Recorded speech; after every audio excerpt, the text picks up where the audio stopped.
नीलकण्ठमीप्सितार्थदायकं त्रिलोचनं कालकालमम्बुजाक्षमक्षशूलमक्षरं काशिकापुराधिनाथ कालभैरवं भजे।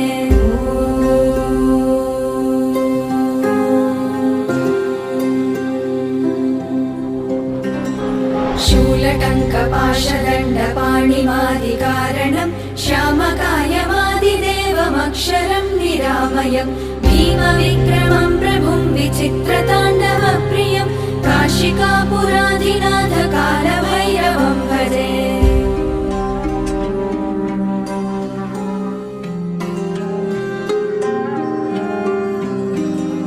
भुक्तिमुक्तिदायकं प्रशस्तचारुविग्रहं भक्तवत्सलं स्थितं समस्तलोकविग्रहं विनिक्वणन्